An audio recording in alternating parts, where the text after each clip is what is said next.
Hello, so my name is Paris Nathan, and my presentation is over postmodern theory.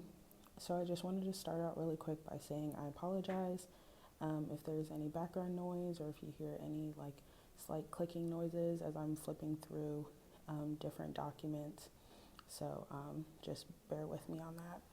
So in researching this theory, I first thought of this theory is called postmodern. So, what was before this, or what prefaced this, that this theory would be titled postmodern?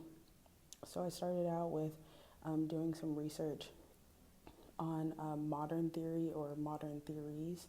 And so, to start out with that, modern theory, some attributes of it, it assumes a knowable reality.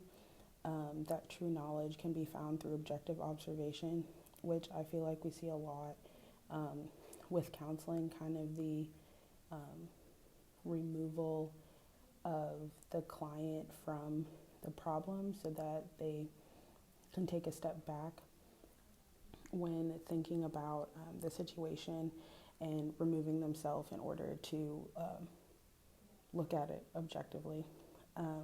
And then assumed correspondence between the theoretical map and the actual psychological territory.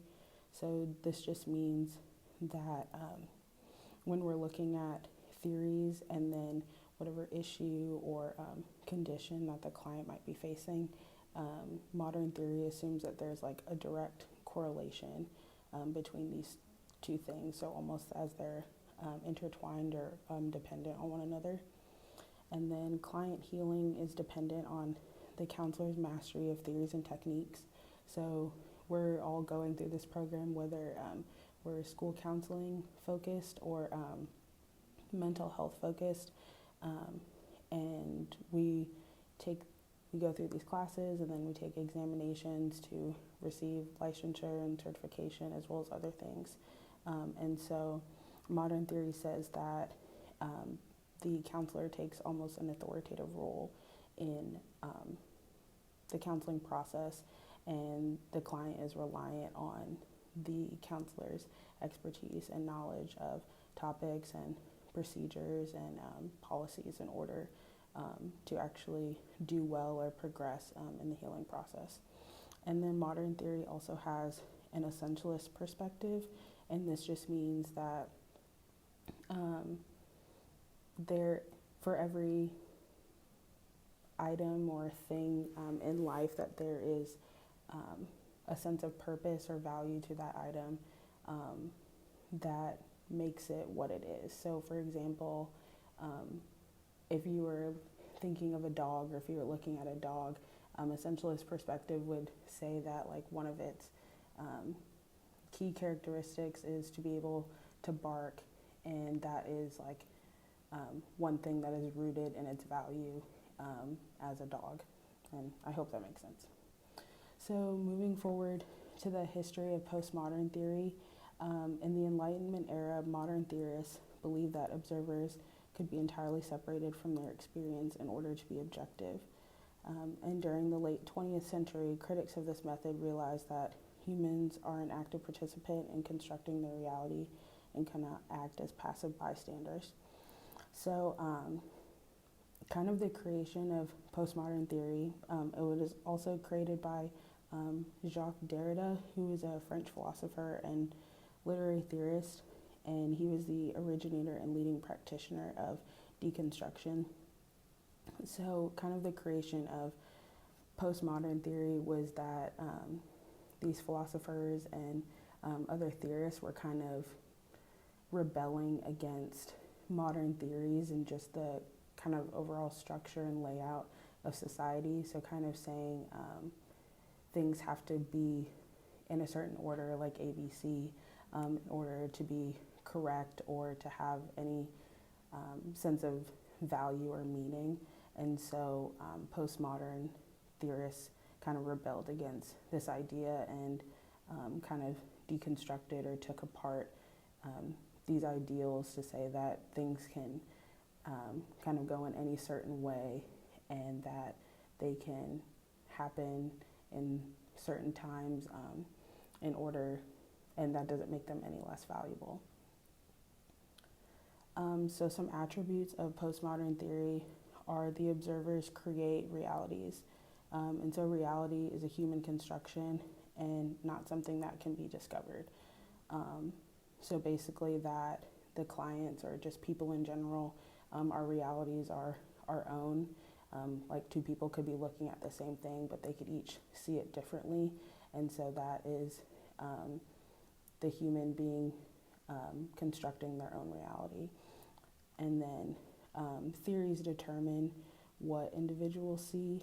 And then postmodern theory is also anti-essentialist. So just kind of with that dog example, like they would say that, dogs barking isn't only what gives them value. It could be, how fast they run, their ability to protect, wagging their tails even if they're happy or excited about something. So just looking at things from different perspectives like that. And then, like I kind of mentioned with the history, the deconstructing of common beliefs and examining their value in an individual's life. And then with this theory, there's also a strong collaboration between counselor and client and an open line of communication. So there are three main types of postmodern theory. There is narrative therapy, solution-focused therapy, and collaborative language systems. So narrative therapy evaluates a patient's thoughts and behaviors in the context of their culture and the story they have written for themselves. Clients are asked to organize their experiences in narrative that puts them as the protagonist with their own story.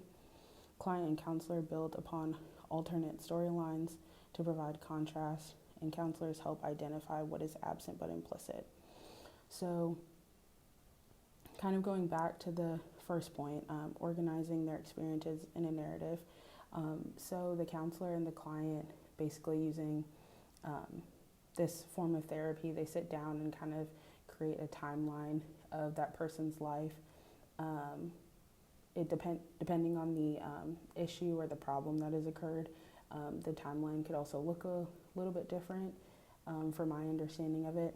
So just kind of figuring out like where the issue could have come from. And so by organizing that timeline, it gives the client the ability to have that outward expression of the problem and be able to line everything up in order to see when that issue started to arise or what decisions or actions or behavior contributed to the creation of that issue.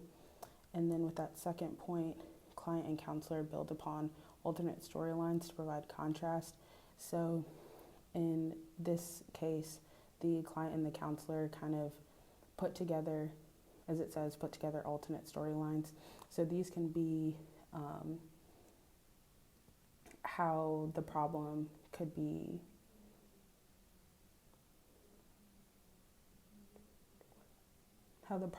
tackled from a different perspective, or kind of the preferred scenario of how the issue might play out.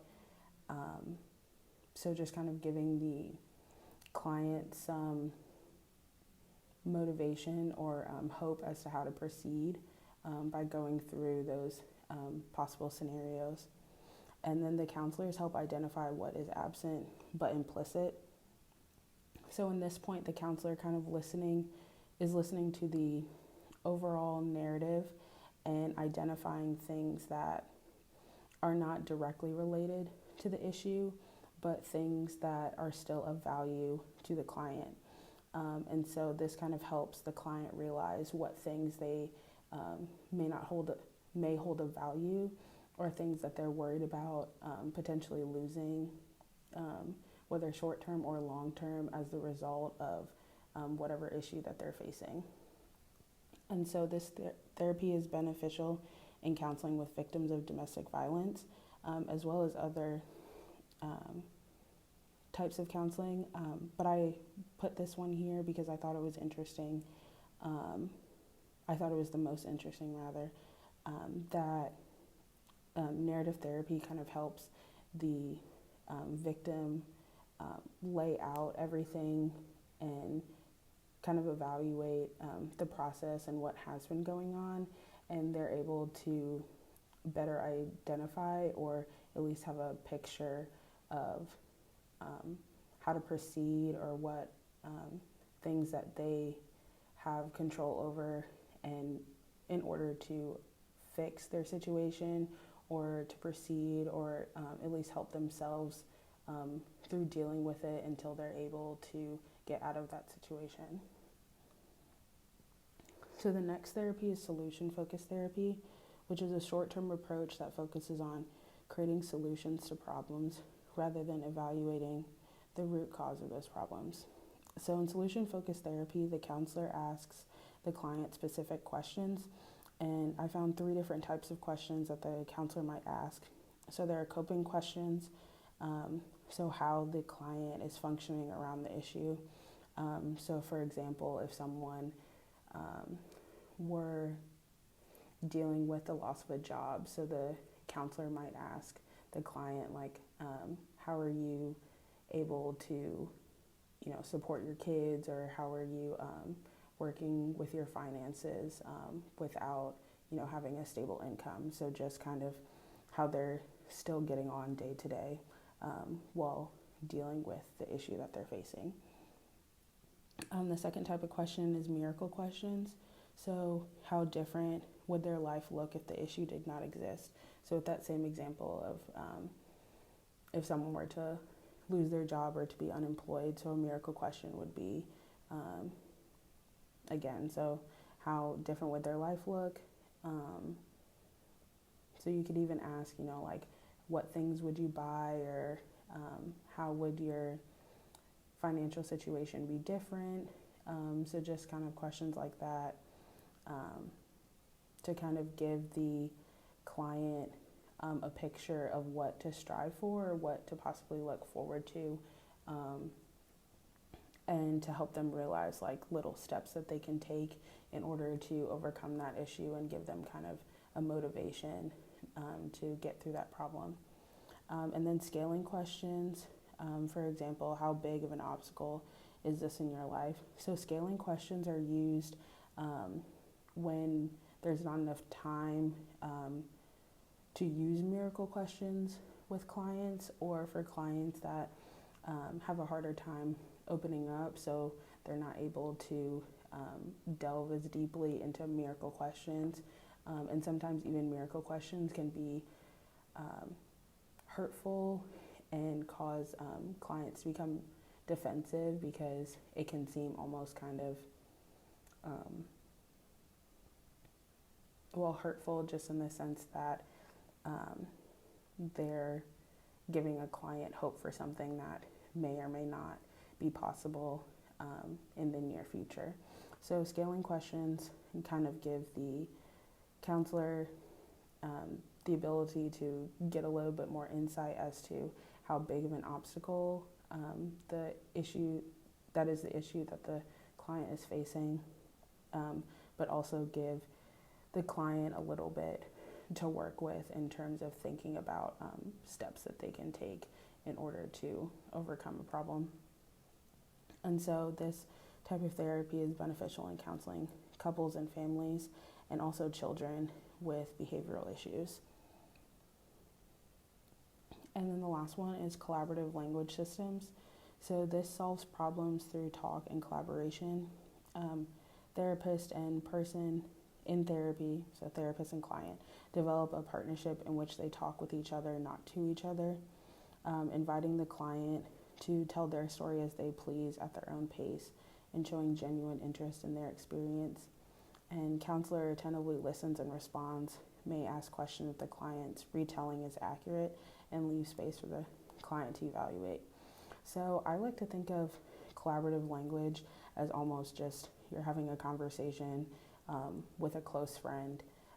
The counselor in this case really doesn't take an authoritative approach, and they may offer advice or possible solutions, but they're really just more intensely listening to the client and how they kind of, and paying attention to their verbal and nonverbal cues, and just seeing how they process and go through the information. And so for this, the client is more able to almost pick apart whatever they're trying to tell. And so they may tell this story how they interpret it, or how they felt that they experienced it or understood the situation. And then by the counselor asking questions about the client's retelling, the counselor and the client, the counselor and the client are able to kind of work through that together, as the client can reevaluate the situation and possible means for solution. So the counselor is really almost like a backboard in this situation to kind of almost bounce things off of, and just be there as like a listening ear as the client processes through this situation. And so collaborative language systems is beneficial in many forms of counseling, as it may help people make positive transformations and address many types of issues and concerns. This is a theoretical approach, I believe it was called. And so there's no specific form of counseling that this can be used with. And then next I have conditions for treatment with postmodern theory. So eating disorders, depression, addiction, ADHD, and schizophrenia. And then lastly, the benefits of a postmodern approach: stress reduction, improved insight and understanding, conflict resolution, greater sense of happiness and well-being. So postmodern approach, just kind of one thing that I did read, especially for like college students, the pressure that they face to succeed and to be able to get a degree and then use it in their applied field, and then do well in that field and to be successful, all those kind of emotions and things that they're processing. The postmodern approach really allows them to kind of deconstruct the ideals and the things that they're kind of believing in or striving towards, and so giving them a sense of relief and just ability to sort of relax, because it allows them to see that there's kind of more than one way to succeed. And so this kind of goes into all those things, and so realizing that they're motivated to do well, but they also know that sometimes it's okay to not fit society's timeline of what they should do or how they should do it. So on this next slide, I really enjoy memes. They kind of help me to understand things, and then I also just think they're kind of funny. So I included some memes surrounding postmodernism. So starting in the top left and then just going left to right. The first one says, first rule of postmodernism is you do not define it. And so that kind of goes back to postmodern being a theory of deconstruction. So to define it would kind of go against that ideal.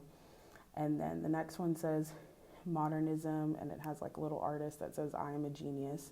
And then on the right, it says postmodernism, and another artist says, the category of genius is a theoretically unattainable cultural construct.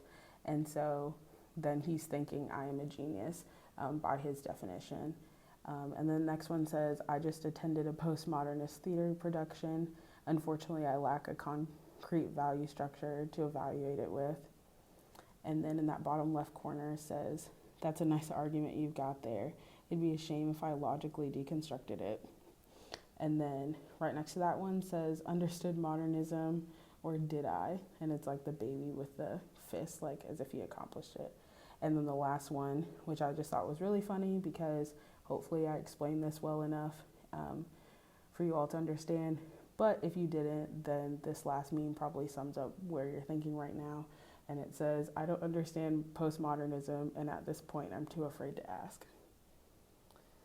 And then next, I have just two quotes that kind of demonstrate the postmodern perspective. And it says, everything we hear is an opinion, not a fact. Everything we see is a perspective, not the truth. And then the next one says, if your mind is expansive and unfettered, you'll find yourself in a more accommodating world, a place that's endlessly interesting and alive. That quality isn't inherent in the place, but in your state of mind. And then lastly, I just wrote 2 discussion questions. I didn't really have too many ideas for these, but just kind of some reflection or feedback. And so I wrote, do you feel that you relate better to modern or postmodern ideology? And what concerns would you have in applying this theory or aspects of it in counseling? So I hope you all enjoyed this presentation. I apologize for the the pauses, the stuttering, and just any other random noises that you heard. But I hope that I did this theory justice and that you all have a better understanding of postmodern. So thank you guys for listening.